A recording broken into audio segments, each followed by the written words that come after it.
Décision Plus est au service des investisseurs boursiers depuis 1987, au tout début de l'autonomie boursière. Notre logiciel de graphique Market Vision Plus et notre logiciel de code dynamique Trader Plus en ont fait sa renommée. Nous sommes encore ici parce que nous évoluons sans cesse et que nous servons bien nos clients. Découvrez nos produits et services spécialement conçus pour l'investisseur actif et autonome dans la boutique Décision Plus. Le logiciel de graphique Market Vision Plus est en français. C'est le logiciel le plus utilisé par les investisseurs de chez nous. C'est lui que vous voyez dans le feu de l'action. Trouvez, classer et analyser plus facilement avec cet outil sans pareil pour suivre la bourse et prendre les meilleures décisions. Gardez vos titres à l'œil avec Market Vision Plus. Consultez la boutique Décision Plus pour en faire l'essai pendant 10 jours sans aucun frais, c'est garanti. Laissez-nous vous guider pour analyser la bourse et prendre vos décisions. Les analystes de Guru.tv feront tout le travail pour vous. De minute en minute, nous classons les titres selon leur situation technique. Nous révélons les signaux d'achat et de vente. Nous publions des recherches poussées et nous prodiguons des conseils en temps réel. Ça commence avant l'ouverture et ça se poursuit jusqu'à la fermeture des bourses. Profitez de chaque cycle boursier avec Guru.tv. Trader Plus, l'instrument du day trader. 50 cotes qui clignotent en même temps. Autant de listes que vous voulez. Graphiques à la seconde. De 3 à 30 graphiques. Des alarmes à volonté. Des listes de cotes préparées. Des modèles graphiques préparés.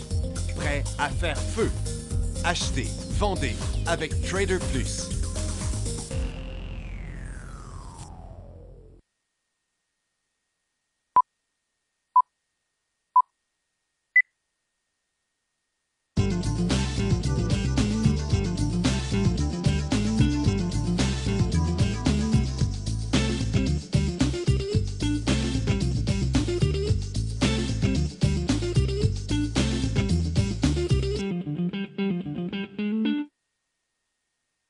Le feu de l'action, mardi le 20 décembre 2016. Les marchés sont partis en hausse ce matin. On dirait que ça ne va pas tenir le coup. Mais aux États-Unis, c'est le secteur financier, surtout, qui est fort. Au Canada, on attend un mouvement. Il y a un mouvement possible sur le bas de l'énergie. Les mines aussi, mais à la hausse, tandis que les orifères à la baisse. Et ils sont quand même assez menaçants, les orifères. Tout ça parce que le dollar américain a continué à monter. Et ce qu'ils disent, c'est que le dollar US reprend à la hausse à l'approche de la parité avec l'euro après l'allocution de Janet Yellen hier sur les attaques terroristes en Allemagne, en Turquie, en Suisse. Donc, le Nikkei, lui, a continué à monter, tranquillement, pas vite, tandis que la Chine, elle, a continué à descendre et on est rendu quand même à un support super important. Là. La dernière tendance, juillet, août, septembre, la moitié de partie déjà. Et Londres est encore en hausse, tandis que le marché de Nasdaq, on a atteint le sommet pour une 4e fois, avant que ça revire de bord. Je vais vous le montrer ici. Donc, on a ouvert à la hauteur de la résistance. Puis là, depuis ce temps-là, ça fait 1, 2, 3, 4 fois qu'on teste ce support-là. Donc, une formation en triangle rendue bien dans la pointe. Là. Où est-ce que ça va se terminer, ça? Je vais le mettre plutôt en minutes. Ici, on devrait le voir encore beaucoup mieux, tiens. Comme ça. Donc, à très court terme, il y a un petit penchant par en bas. Là. Et du côté du Dow Jones, on est allé jusqu'au sommet aussi. Au sommet, le sommet ici, c'est le sommet des derniers jours. Et vous voyez, dans le moment, on est en train de traverser cette zone-là qu'on a passée l'avant-midi à l'intérieur. En 5 minutes, on va-tu le voir? Je ne sais pas si on va le voir, ce sommet-là. Oui, c'est ça. Mais on est comme allé légèrement plus haut, là. Et là, comme vous voyez, ça s'en vient par en bas. Et le SPY s'est pas rendu, lui, aussi fort que le Dow Jones, le Dow Jones a dépassé sa résistance un peu ici. Mais on est resté plus bas pour le SPY qui s'en vient lui aussi par en bas à l'heure actuelle. Et puis le SPTT qui monte à reculons quasiment à tous les jours.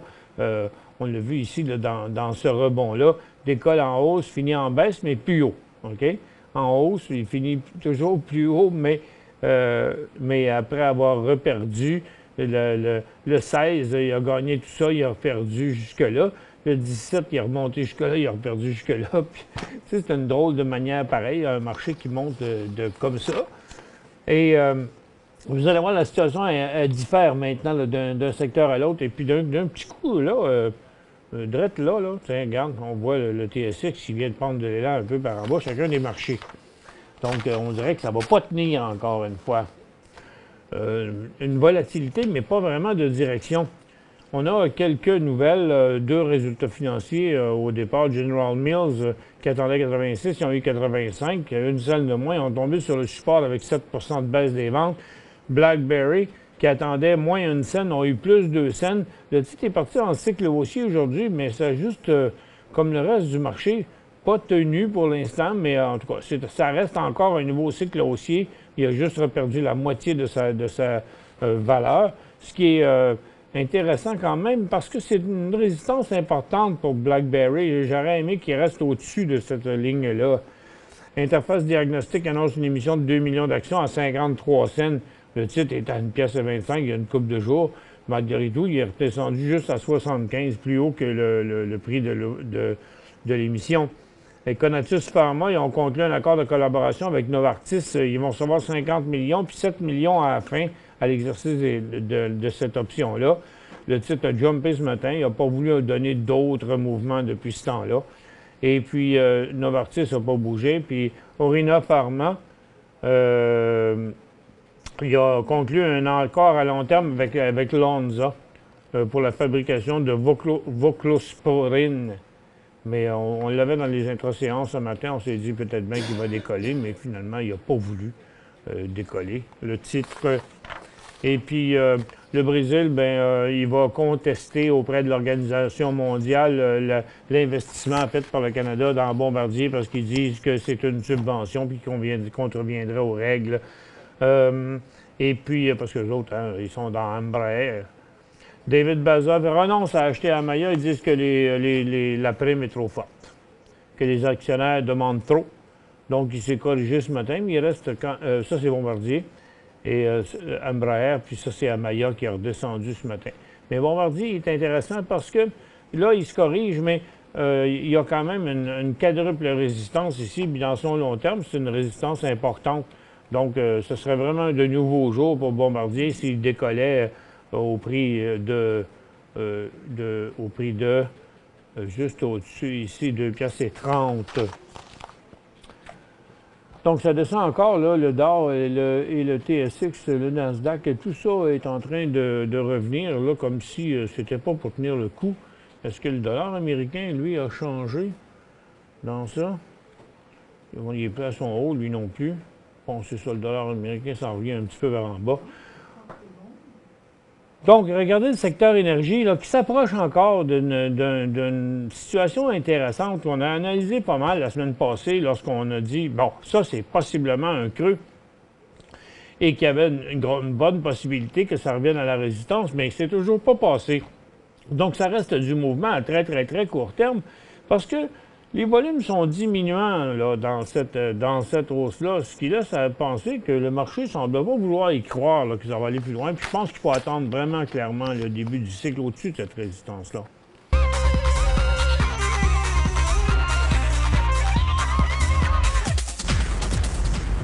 Parce que c'est un gros mouvement à passer, ça, sur le pétrole. Puis dans son long terme aussi, vous voyez, c'est un mouvement très important. À mon avis, c'est pas encore assez crédible, cette hausse-là. Donc, laissons ça se calmer. Puis quand ça passera au-dessus de 12, on verra. Parce que le gaz, lui, est en décrochage. Puis vous voyez, les titres d'énergie ne réagissent pas à la hausse depuis ce matin, malgré la hausse de USO. Parce que dans son cas, à lui aussi, c'est un point important. Puis je pense que le marché veut voir le pétrole dépasser les 55 piastres, là, environ, là. Chiffre magique un peu dans le pétrole. Et du côté des orifères, l'or a chuté ce matin, puis ça n'a pas donné suite. On surveillait une accélération pour le moment. Le volume reste bas. L'or est à la baisse, les titres orifères sont à la baisse, mais ont quand même rebondi parce que le bas de ce matin, là, c'était le point très, très critique, là. Puis là, il semble que le marché veut sauver la situation sans pour autant montrer quelque chose de vraiment positif. Je pense que ça reste très risqué de s'embarquer dans les orifères à cette étape-là.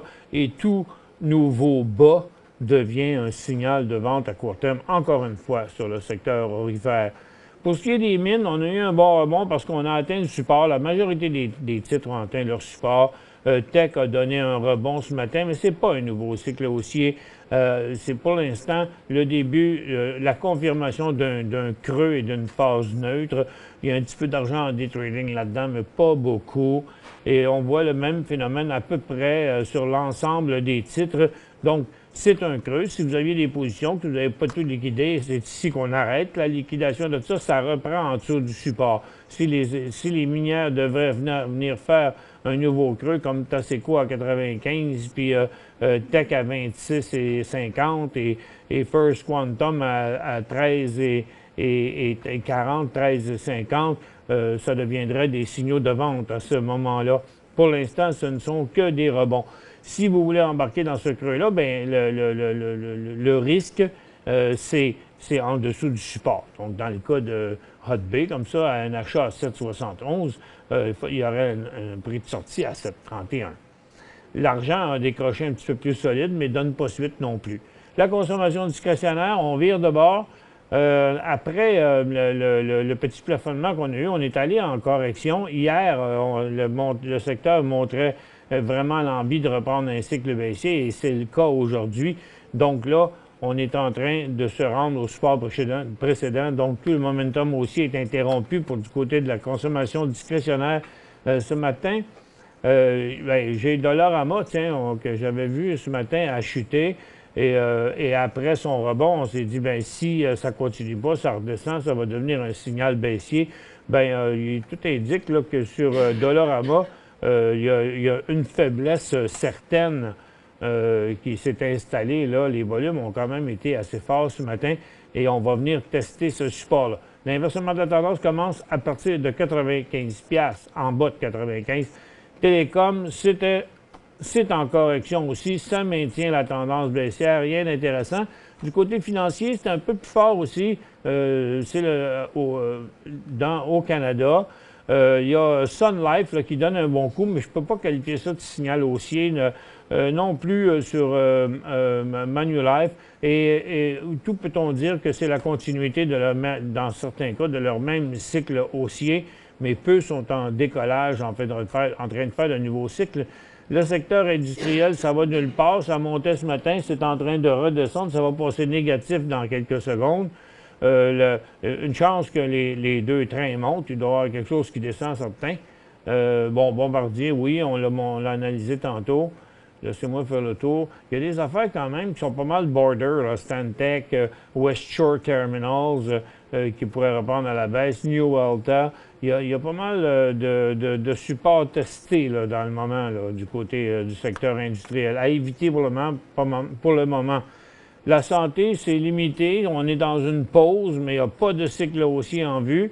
La consommation de base non plus. On est complètement flat dans la tendance baissière. Et puis la technologie, mais le mouvement qu'on vient de voir là, il a été fait par Research in Motion ce matin, mais ça n'a pas changé. Le secteur énergie est à éviter tant qu'il ne passera pas sa fameuse résistance. Donc, ce qu'on a là qui bouge vraiment ce matin, c'est du côté américain. Pas tous les titres, mais dans le Dow Jones US and Financial, ici, on a First Third Bancorp qui débute un cycle haussier, US Bancorp, PNC Financial Service, donc les services financiers américains sont beaucoup plus forts. M&T Bank aussi, avec TCF Financial. Je dirais, la banque TD, pas plus qu'au Canada, là. J'ai montré les plus beaux. Il y a Zia Bancorp qui s'apprête à faire la même chose. Il y avait aussi une couple d'autres stocks là, qu'on m'a donné. Ouais, ben, c'était les principaux. Là. Donc 5-6 banques américaines là, qui sont plus belles que le reste des autres. Donc là, pour l'instant, il y a quelques secteurs qui sont un peu plus en difficulté. Il y a les télécoms là, qui se sont remis à chuter. Il y a les secteurs industriels qui ont redescendu. Il y a les services financiers qui sont en train de perdre le dernier cycle. Et puis, je pense qu'il y en a d'autres qui vont suivre encore à la baisse. Je ne serais vraiment pas surpris de voir le TSX passer négatif avant la fin de la journée. Pour joindre Michel Carignan et son équipe par courriel, écrivez à michelcarignan@decisionplus.com. 5 bonnes raisons de gérer vos investissements avec Banque Nationale Courtage Direct. Des frais de commission fixes à 9,95 en tout temps pour tous les clients et à partir de seulement 6,95 si vous êtes un investisseur actif. Aucun frais d'administration annuel si vous détenez plus de 20 000 $ dans vos comptes. La possibilité d'ouvrir des comptes enregistrés en devise américaine. Des outils performants afin de faciliter vos prises de décision. Un service à la clientèle primé et un niveau de satisfaction parmi les plus élevés de l'industrie. Pour en savoir plus, visitez le bncd.ca ou appelez-nous dès maintenant. Décision Plus est au service des investisseurs boursiers depuis 1987, au tout début de l'autonomie boursière. Notre logiciel de graphique Market Vision Plus et notre logiciel de code dynamique Trader Plus en ont fait sa renommée. Nous sommes encore ici parce que nous évoluons sans cesse et que nous servons bien nos clients. Découvrez nos produits et services spécialement conçus pour l'investisseur actif et autonome dans la boutique Décision Plus.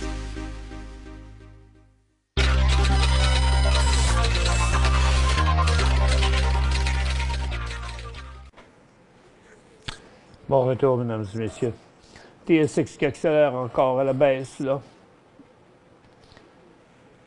On y va avec une première question. SJL.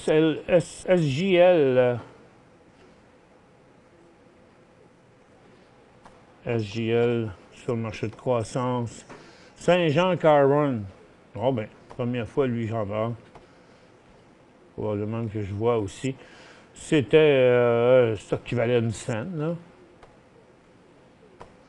Bon, c'est tout ce qu'on a dans son historique. Il a déjà été à 10 cents pour le plus loin qu'on est capable de voir.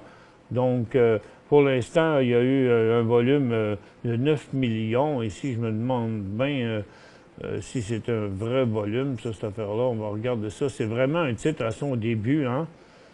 C'est ça. Il y a des volumes jusqu'à quelques millions, mais c'est surtout des blocs ici et là, comme on peut voir, son graphique tout moustaché les 10 derniers jours. Là.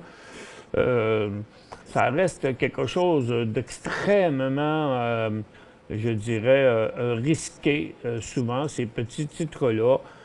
C'est du gros rendement, en effet, parce que ça prend rien quasiment pour faire 100 %. Il peut, juste à 14 cents, il aurait fait 100 %. Tout ce que je peux vous dire dans un cas comme ça, c'est de ne pas mettre beaucoup d'argent dans quelque chose comme ça. Mais ce serait, 10 000 actions, c'est 700 $. PTK a acheté 32 cents. Ben, il y aura un signal, d'autres signal d'achat à 8 cents et demi là, pour le SJL. PTK à 32 cents.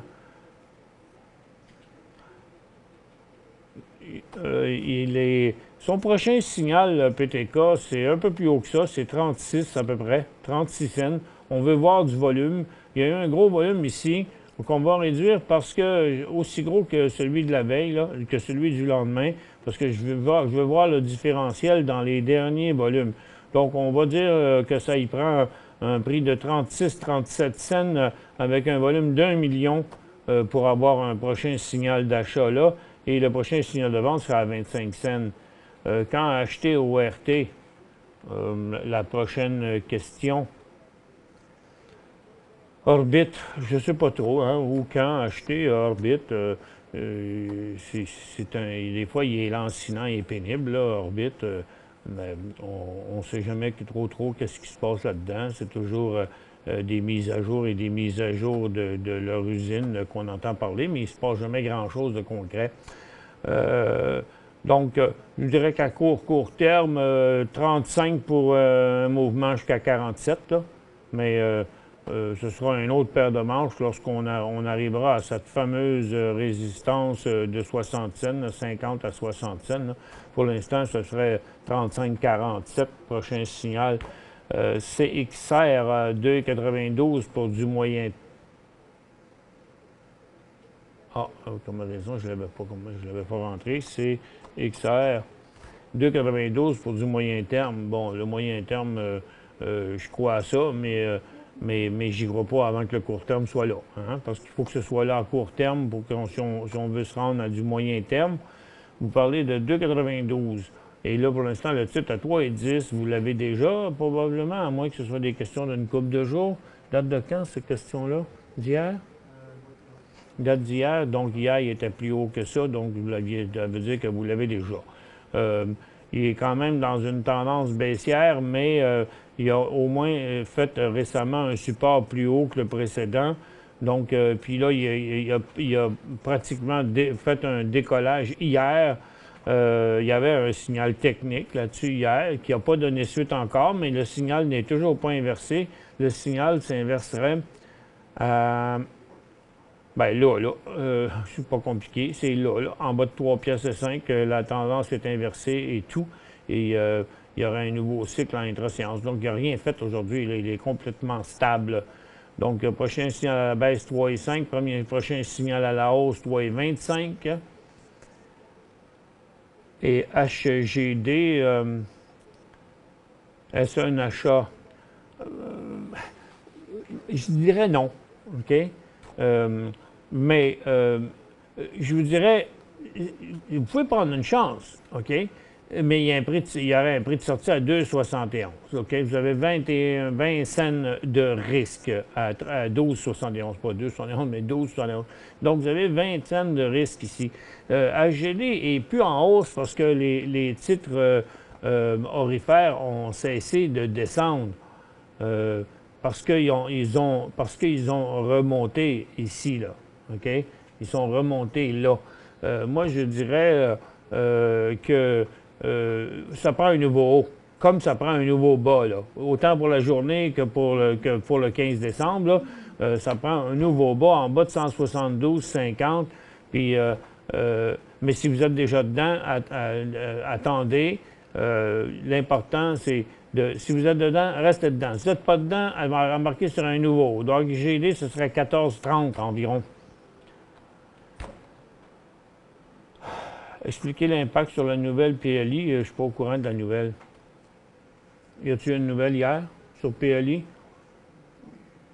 Je ne suis pas au courant. Je voudrais bien vous aider, mais je ne peux pas vous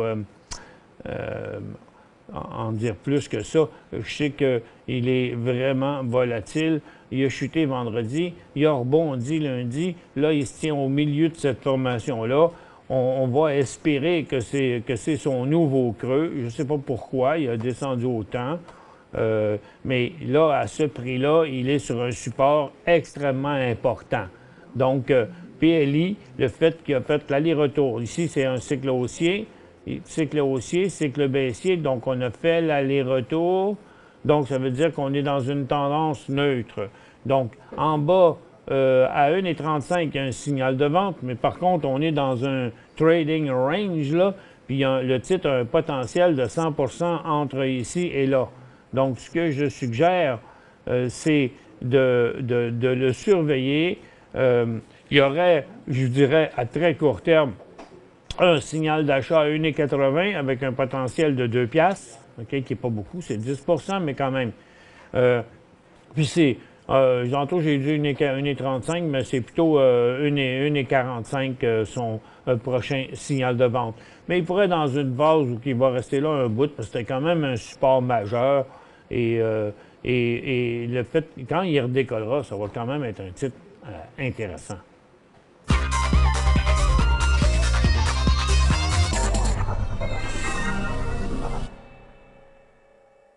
Cinq bonnes raisons de gérer vos investissements avec Banque Nationale Courtage Direct. Des frais de commission fixes à 9,95 en tout temps pour tous les clients et à partir de seulement 6,95 si vous êtes un investisseur actif. Aucun frais d'administration annuel si vous détenez plus de 20 000 $ dans vos comptes. La possibilité d'ouvrir des comptes enregistrés en devise américaine.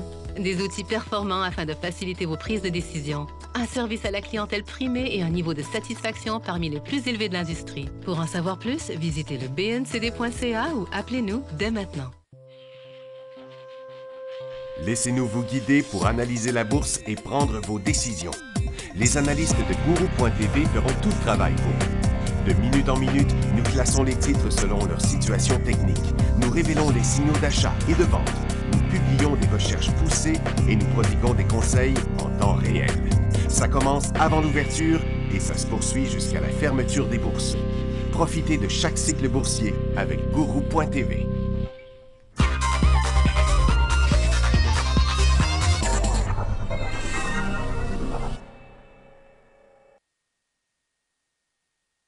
Un café est rendu plus loin. Le SPTT qui recule encore. Nasdaq qui vient de franchir son support à court terme. Le secteur énergie vient de passer négatif. Au Polaï. Donc, on voit ici Nasdaq traverser son support de ce matin. Le Dow Jones fait la même chose, un nouveau bas pour et le TSX, bon, il ne reste pas gros, là, 15 points seulement. Le SPY, la même chose. Et puis, c'est là que le bas vient de blesser, là. C'est que, on vient de chuter en bas sur une chute quand même assez rapide, en 2 shots sur le secteur énergie. Donc, c'est USO qui est en chute. Mais comme vous voyez, les titres, eux, sont en dessous du support, tandis que le pétrole n'est pas rendu là encore. Donc, la confiance n'est pas là. On s'aperçoit que les gens sortent rapidement des titres. Pour ce qui est de l'argent qui chutait ce matin, il a rebondi presque jusqu'à 0. Et l'or aussi pour le moment. Donc, la situation est sauvée pour l'or. C'est pas un beau point d'achat, à part que ceux qui font du day trading, là. Mais en swing trading, puis sur quelques semaines, là, c'est pas positif du tout. Et il y a les autres secteurs aussi qui reglissent, les services financiers, les industriels et plusieurs rechutes, la techno, les télécoms, les services aux collectivités. Donc, tout est en chute. Il reste 14 points. Donc, pour l'instant, il n'y a pas de point d'entrée. On avait un possiblement dans le secteur énergie, mais ça a viré de bord. Il n'y a plus de chance que ça arrive aujourd'hui. Et du côté des mines, on a toujours notre rebond, par exemple. De ce côté-là, même si ça l'a réfléchi un petit peu, on n'est quand même pas en descente. C'est le secteur qui résiste le mieux. Ici, une question d'SWY.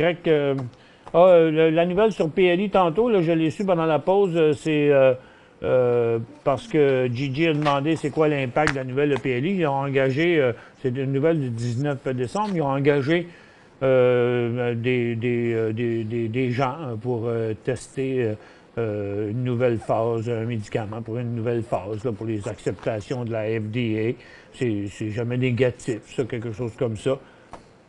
Ça monte une suite. Bon, Stornoway qui avait atteint son fameux support de 95 cents, ne bouge pas de là. C'est clair qu'en bas de ça, il y aura un signal de vente, là, parce qu'on est à côté, on est à cheval sur la ligne de tendance. On est présentement dans une tendance neutre, puisqu'on a fait l'aller-retour, donc les acheteurs qui sont rentrés sont ressortis. Et puis, donc là, en bas de 90 cents, c'est un signal de vente à court terme. Et le prochain signal d'achat est en haut de 1 $. On va voir ici, je dirais 97 à 98, là, dans ce coin-là. TQQQ, y a-t-il un split à venir? Aucune idée. Je ne sais pas. Ce serait pensable. Ce serait sûrement pensable. Mais je ne peux pas vous dire plus que ça. HVU, est-ce le temps d'acheter compte tenu de la fin de l'année? Il y a une baisse du marché pour raison fiscale. Oh, là, c'est pas mal tiré par les cheveux, votre affaire. Miser sur la baisse du marché à cause de l'encaissement. Non. Et Maxime a le même commentaire que moi. C'est pas vraiment une technique, ça. Pourquoi Bombardier est à la hausse ce matin? C'était hier, la nouvelle. BBD.B. Je n'ai aucune idée pourquoi ils montaient hier, mais là, ils ne montent plus aujourd'hui. qui est en correction, mais je peux vous dire, c'est que son prochain signal d'achat, c'est 2 piastres et quart. Tech B, 34 piastres le 23 novembre. Il vaut 28,60. Son point d'inversement est 27. Donc, vous êtes à 34. Oups! 34 le 23 novembre. Oh, mon Dieu, ça revient de loin, ça. 23 novembre. 34. OK. Bien là, vous voyez, c'est parce que ça c'est allé à 35,49. Vous n'avez pas eu un gros profit pour prendre, mais là, ça s'est inversé de bord. Là, je pense que, comme tout le monde, vous n'avez pas besoin de l'acheter, vous l'avez déjà. Moi, ce que je ferais, je prendrais le prix de 27 $, comme le prix n'a pas dépassé. Puis à 27, s'il tombe là, on flush, on attend, on rachètera à de meilleurs jours on ne veut pas... vous ne voudriez sûrement pas faire la direction inverse là, quand vous regardez comment que ça prend de temps à monter pendant un an. Là. Des fois, ça descend plus vite. Donc, il faudrait se retirer en bas des supports. D'ailleurs, c'est valable pour n'importe quel titre de mine présentement. En dessous du creux précédent, c'est un point de sortie à court terme pour maximiser les gains là-dessus. Donc, dans la majorité des cas, là, ça demeure de la correction. Le titre, le secteur pétrolier a chuté tantôt, là, c'est arrêté pour le moment, mais il n'y a rien là, vraiment sur le marché en décollage, à part certaines banques américaines. Le marché est encore en plafonnement. On n'a toujours pas de direction. Et gardez vos positions, mais passez à la liquidation et à la diminution dans un nouveau bas des orifères et dans un nouveau, si on venait qu'à franchir le creux du côté des minières, tandis que les autres qui sont complètement en haut, comme le secteur financier, on conserve, mais on n'embarque pas là-dedans. Merci à tous d'avoir été avec nous. On se retrouve demain dans le feu de l'action.